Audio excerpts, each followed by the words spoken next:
ஆனா இந்த ஆர்டிசன்ஸ் 1000 ஸ்டிச்சஸ பெர்ஃபெக்ட்டா போடுவாங்க. ஹேண்ட் ஷேக்கிங் கூட இருக்காது. ஓல்டு முகல் ஃபேஷன் அப்படின்னா elegant, soft, comfortable. Modern fashion அப்படின்னா ripped jeans, oversized hoodie, sunglasses இதெல்லாம் சொல்லுவோம்.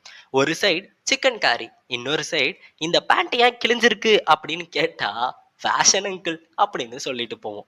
இண்டஸ்ட்ரியல் ரெவல்யூஷன் வந்த பிறகு மெஷின் மேட் கிளாத்ஸ் உலகத்தையே டேக் ஓவர் பண்ண ஆரம்பிச்சிருச்சு.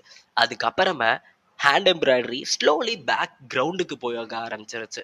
பேசிக்கலி நெட்ஃப்ளிக்ஸ் வந்ததும் டிவிடி ஷாப்ஸு டிஸப்பியர் ஆன மாதிரி, மெஷின் எம்ப்ராய்டரி வந்ததும் ஹேண்ட்மேட் சிக்கன் காரி ஸ்ட்ரகிள் ஆக ஆரம்பிச்சிருச்சு.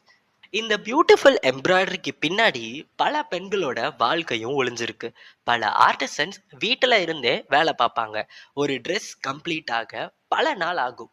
ஆனா மிடில் மேன் ப்ராஃபிட் அதிகமாக வாங்குவாங்க. ஆர்டிசன்ஸ்க்கு கிடைக்கிற அமௌண்ட் ஒரு ஸ்டார்பக்ஸ் காஃபி வாங்குறத விட கம்மி தான். நம்ம ஆன்லைன்ல வாவ் எஸ்தட்டிக் குர்தா அப்படின்னு ஆர்டர் பண்ற ட்ரெஸ் யாரோ ஒருத்தரோட கண்வழி கைவழியால உருவானது. இதுல ஃபன்னி திங் என்ன தெரியுமா? இந்த ட்ரெடிஷ்னல் எம்ப்ராய்டரி இப்போ ஃபாரின் ஃபேஷன் ஷோஸ்ல வாக் பண்ணுது. லக்ஸுரி பிராண்ட்ஸ் கூட இந்த ஹேண்ட் எம்ப்ராய்டரி ஸ்டைலை இன்ஸ்பயரா யூஸ் பண்ணிட்டு இருக்கிறாங்க.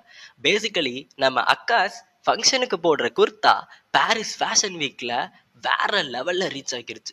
ஒரு சிக்கன் காரி ட்ரெஸ் வாங்குறது ஒரு ஃபேஷன் சாய்ஸ் மட்டும் கிடையாது, ஒரு கலைஞனோட கையையும் சப்போர்ட் பண்ற மாதிரி தான். 400 வருஷ வரலாற்றையும் உயிரோட வைக்கிறதும் கூட. ட்ரெண்ட்ஸ் வந்துட்டு போகலாம், ஆனா கைகளால உருவாக்கப்பட்ட தைக்கப்பட்ட இந்த கலை எப்போதுமே டைம்லெஸ்.